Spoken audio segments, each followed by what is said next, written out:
tanggung jawab kamu terhadap kuliah itu kurang, akhirnya kamu tuh mas-masan gitu ya, harusnya nggak boleh kan. Kalau kamu ini tipe X ya, diancam sama Bu Ayu dukung, atau kalau kerja diancam, kalau absensinya telat maka tidak ada gaji untuk hariannya, baru dia ya.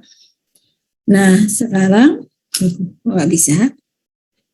Nah, sekarang kalau tipe Y ini beda. Tipe Y ya, dia mampu menikmati pekerjaan yang mereka lakukan, jadi bekerjanya itu senang ya, kuliahnya senang ya, jadi niat ya, jadi niat. Kemudian memiliki pengendalian diri dan mampu mengatur pekerjaan mereka, jadi dia punya suatu program sendiri, misalnya hari ini Bayu ngajar sampai jam 1 misalnya ya, kemudian setelah itu Bu Ayu punya program sendiri apa, jadi sudah teratur dengan bagus. Itu manusia tipe Y ya, mampu mengatur pekerjaan mereka sehingga akan hasilnya akan lebih maksimal. Kemudian memiliki respon positif terhadap imbalan, bukan pada ancaman maupun hukuman ya. Menerima tanggung jawab, memiliki inisiatif dan kreativitas dalam bekerja, itu adalah manusia-manusia dengan memiliki tipe Y. Menurut Mister siapa tadi? Menurut Mister siapa? Hari? Ya, Mister Y ya. Oke. Kalau tipe Y itu tipe yang kamu bisa bayangkan, itu tipe yang menikmati ya. Kamu kuliah menikmati karena kamu merasa bertanggung jawab, kemudian kamu mempunyai suatu planning sendiri bahwa aku nanti pengantar bisnis, aku modelkan seperti ini, nanti aku harus dapat nilai A misalnya ya.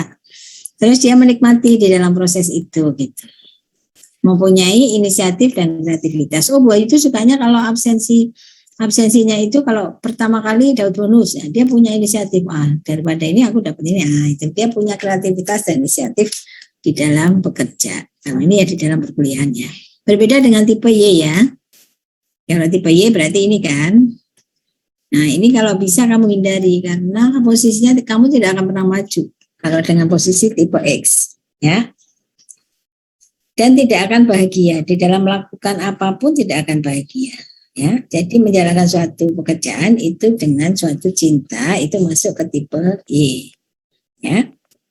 Oke. Kemudian itu teori Mr. K ya. Sekarang teori menurut Maslow, beda lagi ya. Teori menurut Maslow beda lagi ya. Manusia dipengaruhi oleh kebutuhan yang mendesak yang harus mereka penuhi. Nah, ini bertingkat dia ya. Yang pertama adalah kebutuhan fisiologis, fisik ya. Kebutuhan manusia yang paling dasar untuk dapat bertahan hidup, sandang, pangan, papan ya, biologis itu tingkat yang paling bawah ya. Kemudian dia naik lagi setelah dia punya sandang itu baju ya, pangan, papan, kemudian dia naik lagi, butuh yang kedua ya, butuh keamanan ya kan. Sini ada ini. Kemudian sini nggak ada ininya ya. Harusnya sini ada. Butuh keamanan, keselamatan ya, yaitu kebutuhan manusia dari rasa takut dan khawatir terhadap bahaya yang akan menimpanya. Jadi naik grade ke berikutnya itu keamanan dan keselamatan ya. Kebutuhan ini terbebas dari sakit dengan mengikuti asuransi kesehatan dan lain sebagainya ya. Jadi yang pertama kali adalah fisiologis, sandang, pangan, papan. Kemudian berikutnya lagi menurut Maslow itu adalah sudah aman ya, aman, selamat. Nah, dia butuh untuk itu. Kemudian kebutuhan akan penghargaan. Ini poin berikutnya ya. Setelah dia itu mempunyai sandang, pangan, papan, kemudian aman, selamat, tentram gitu kan. Kedua baru penghargaan. Ya. Baru penghargaan. Kalau belum sampai yang kedua itu belum ada, dia nggak akan posisi yang ketiga. Boro-boro mikir penghargaan. Orang perang malah lari-lari, gimana mau nyari ini kan, udah nggak aman kan gitu. Jadi itu akan terjadi kalau dalam kondisi yang sempurna ya.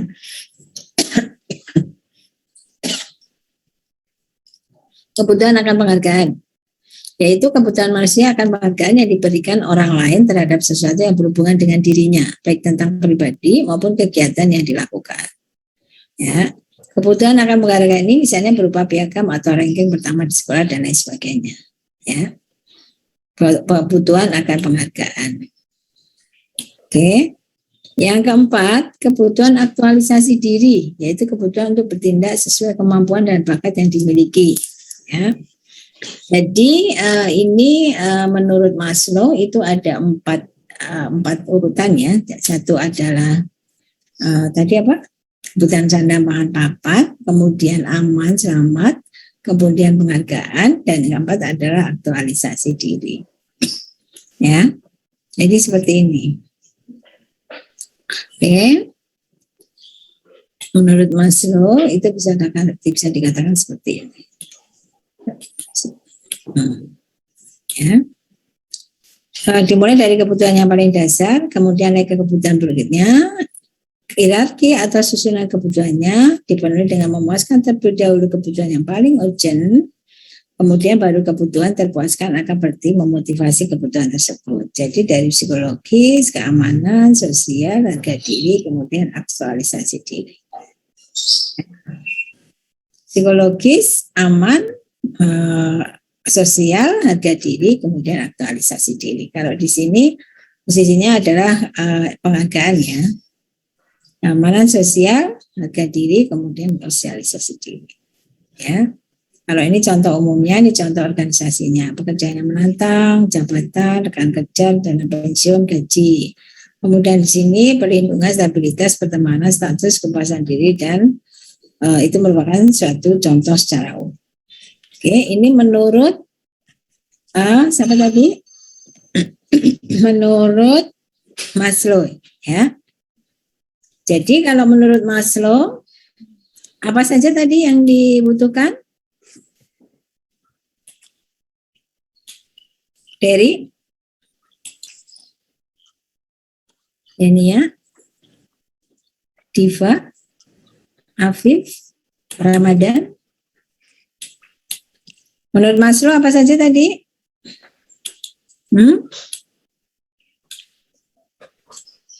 Dari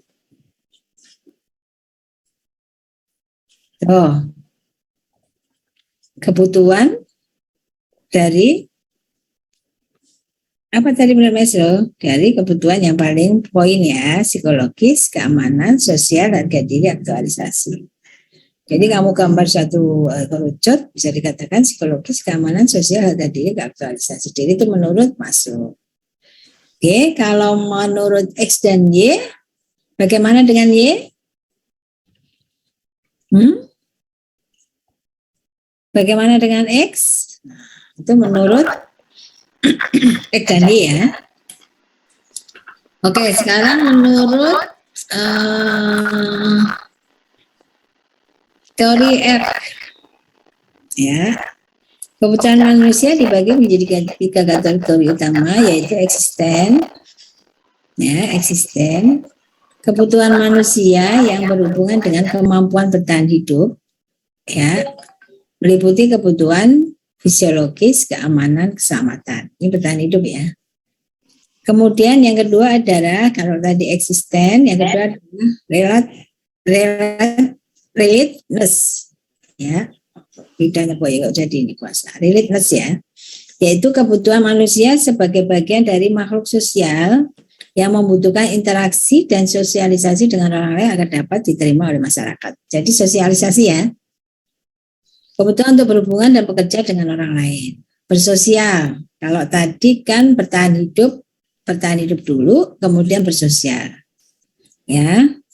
Kemudian growth itu pertumbuhannya. Berarti kebutuhan manusia untuk mengembangkan dirinya sebagai seorang individu yang berbeda dengan yang lainnya sesuai dengan keinginan. Ya. Kebutuhan dalam kategori ini meliputi kebutuhan untuk dihargai dan aktualisasi diri.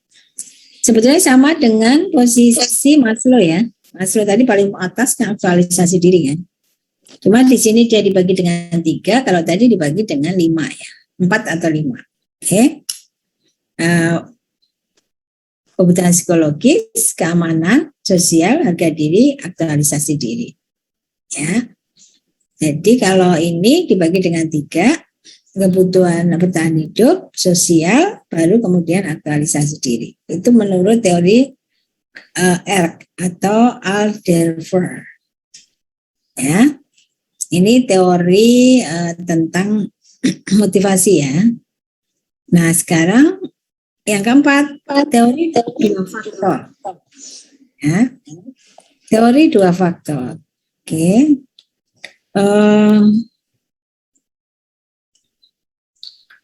Menurut teori 2 faktor ya yang oleh Mr. Heine Hesberg ya mengungkapkan bahwa ada 2 faktor yang berpengaruh terhadap ketidakpuasan dan kepuasan karyawan. Motivasi kan, puas dan tidak puas yang akan berpengaruh terhadap motivasi kerja mereka.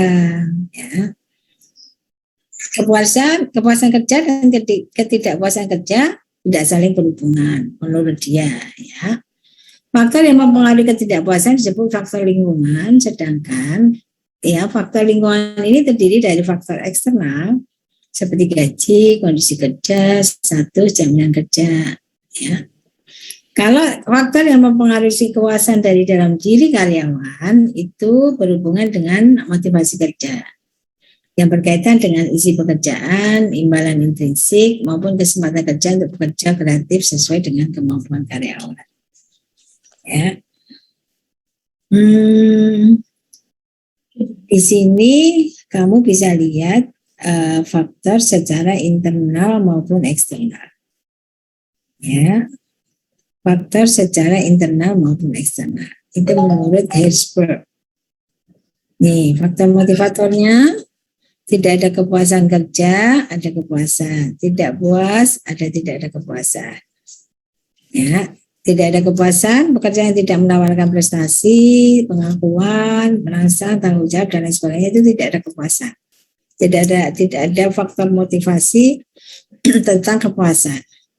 Oke. Yang menawarkan prestasi itu menjadikan si karyawan mendapatkan suatu kepuasan. Ya, ini faktor motivator. Secara higiennya berkebalikan. Pekerjaan dengan kebijakan dan administrasi perusahaan yang buruk, pengawasan teknik yang buruk, dan lain sebagainya yang serba buruk, itu memunculkan ketidakpuasan. Ya, oke.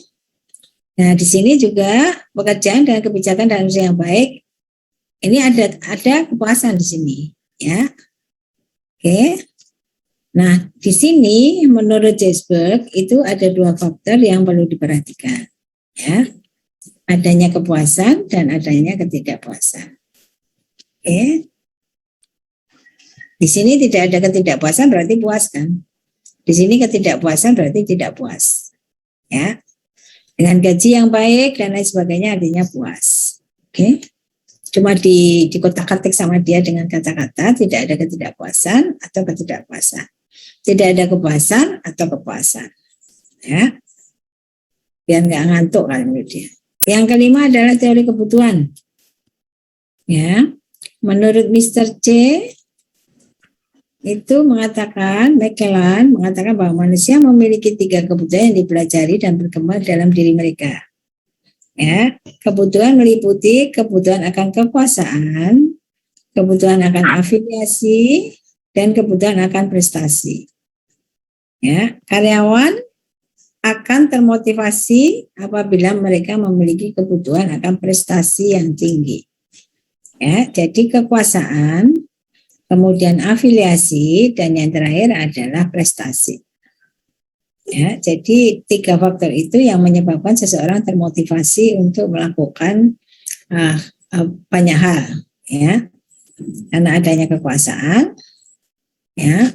Dia pengen berkuasa, kemudian afiliasi, dan yang terakhir adalah karena prestasi.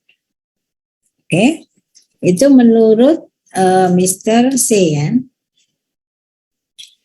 Kalau menurut Skinner, perilaku manusia dikendalikan oleh konsekuensi yang mengikutinya. Jika konsekuensi tersebut menyenangkan, maka manusia akan termotivasi untuk melaksanakan dan mengulang perilaku. Ya. Namun apabila konsekuensi yang akan diterima tidak menyenangkan, maka orang akan berusaha untuk menghindarinya. Itu menurut Skinner ya. Sebetulnya kalau kamu lihat nanti hampir mirip-mirip sih. Dalam organisasi perlu adanya penguatan positif yang berperan untuk mendorong karyawan melakukan suatu tindakan yang diharapkan organisasi.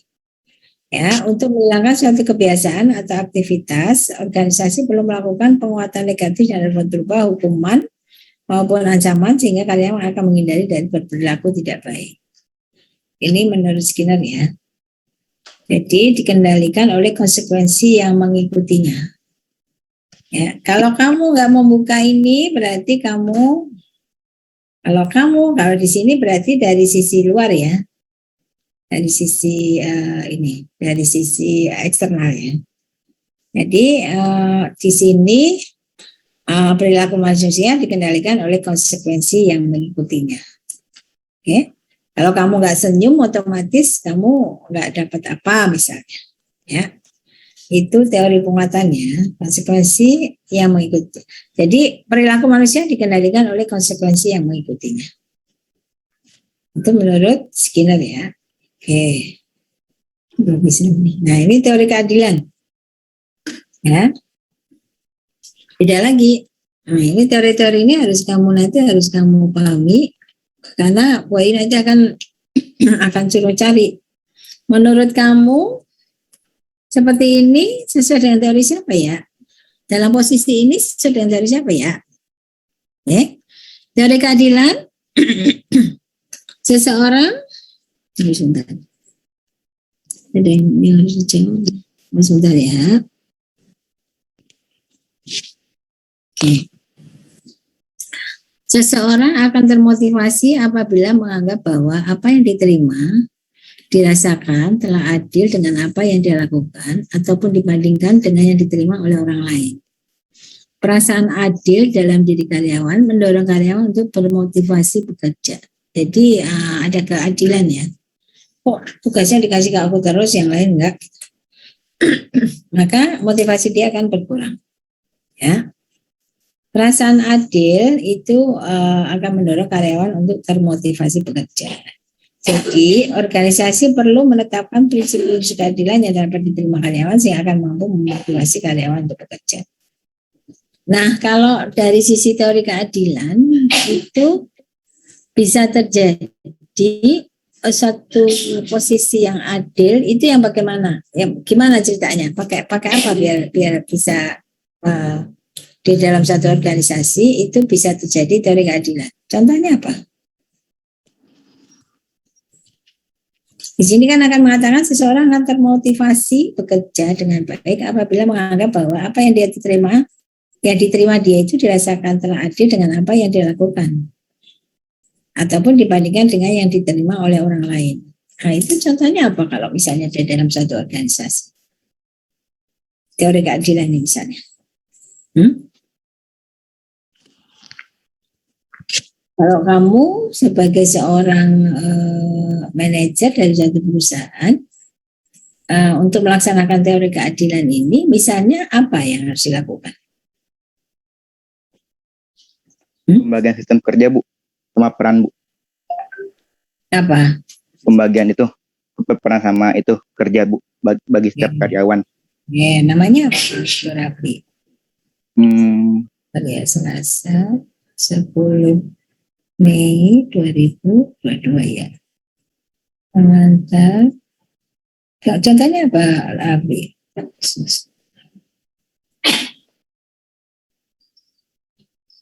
Apa tadi kamu bilang, Rafli?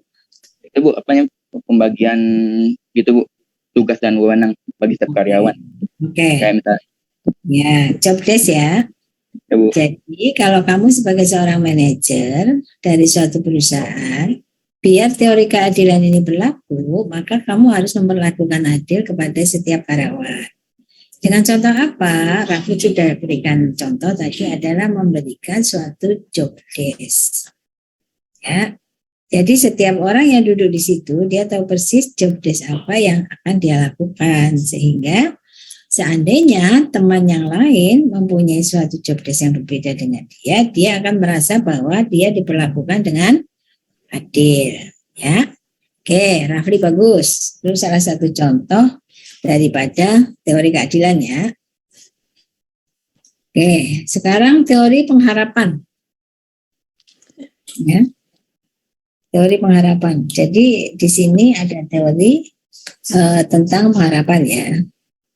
Teori ini menyatakan bahwa orang-orang termotivasi bekerja untuk mendapatkan imbalan yang mereka inginkan. Dan bahwa mereka percaya mempunyai kesempatan untuk meraihnya. Ya. Di sini ada beberapa contoh nih. Contohnya misalnya karyawan yang sudah berwisata akan lebih termotivasi bekerja apabila dapat imbalan jadwal pakai liburan. Ya. Ini karyawan yang itu gimana caranya biar dia masih tetap bisa termotivasi dengan cara itu. Kemudian kasus yang lain, misalnya asisten manajer yang mengetahui bahwa pensiun dan perusahaan sedang mencari penggantinya. Ya, walaupun wanita tersebut menginginkan pekerjaan tersebut, ia tidak melamar karena ragu dirinya dapat terpilih. Ya, untuk beberapa alasan, yakin bahwa pekerjaan tidak akan menyebabkan dia mendapatkan posisi tersebut. Ya, nah ini dengan cara apa? Kalau untuk orang-orang yang seperti ini diberikan suatu harapan. Ya. Oke, jadi ada reward dan punishment ya. Itu untuk contoh yang kedua. Kemudian sedang mencari manajer produksi untuk kerja shift. Nah, ini bisa kamu cari contoh-contoh sendiri ya nanti ya. Coba kalau teori pengharapan itu seperti apa misalnya. Itu pada posisi teori ke-8 ya. Nah, model teori pengharapan bisa kamu lihat dari sini, upaya individual, kemudian kinerja individual, kemudian imbalan organisasi, sehingga arahnya ke tujuan pribadi. Ya, di sini ada effort performance, kemudian reward, dan personal goals dari tujuan daripada si pribadi tersebut apa. Jadi tujuan dari si pribadi itu apa? Itu diupayakan untuk diberikan penghargaan dari perusahaan. Ya, maka muncul teori pengharapan individu, kinerja individual, imbalan organisasi, muncul ke tujuan pribadi. Nah, yang ke-9 adalah pengelolaan motivasi karyawan. Ya. Perusahaan dapat menggunakan beberapa cara untuk meningkatkan motivasi karyawan dalam bekerja. Ya. Melalui komunikasi yang efektif. Ya, kemudian itu komunikasi dua arah ya. Manajemen dan karyawan bersama-sama menetapkan tujuan yang akan dicapai sehingga kalian akan memiliki motivasi untuk mengerjakan tugas mereka. Ini kalau di dalam suatu perusahaan kira-kira bentuknya apa nih? Manajemen dan karyawan bersama-sama menetapkan tujuan. Bentuknya apa misalnya kalau di dalam apa? Di dalam suatu organisasi itu apa misalnya?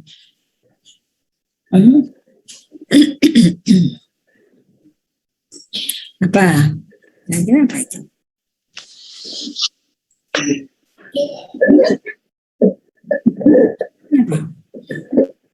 Komunikasi yang efektif apabila terjadi komunikasi dua arah yang saling berinteraksi, memberikan masukan dan solusi.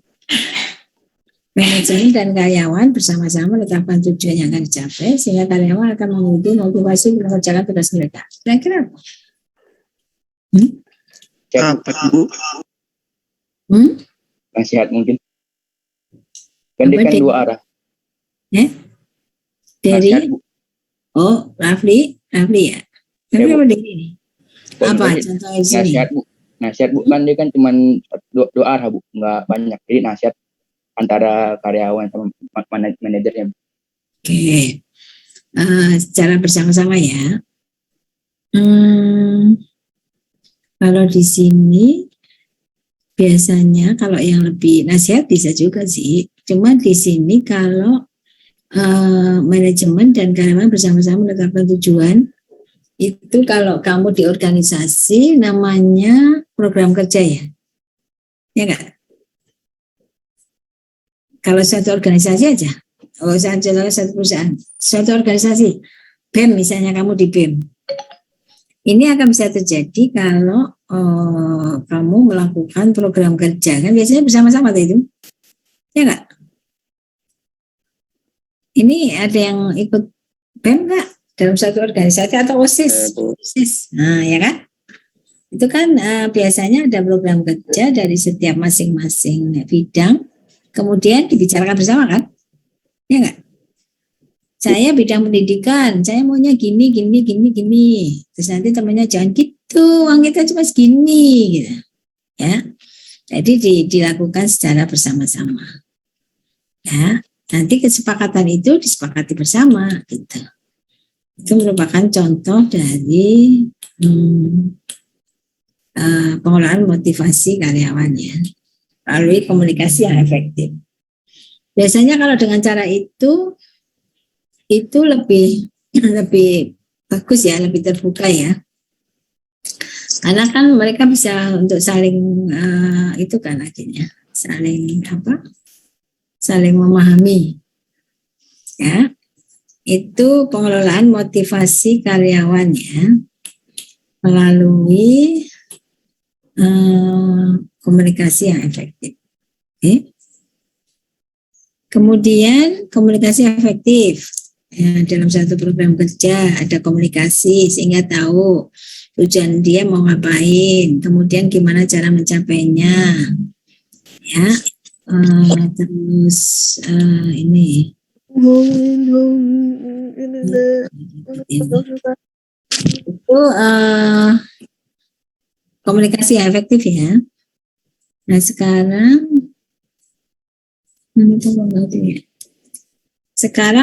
yang kedua adalah pemberdayaan karyawan. Gimana caranya biar motivasi kerja dari karyawan itu tetap ada. Yang kedua adalah pemberdayaan karyawan ya. Pemberdayaan dari karyawan. Sorry. Kenapa jadi begini ya? Tunggu. Kok salah melulu. Sebentar. Pemberdayaan dari karyawan itu maksudnya apa, Bu?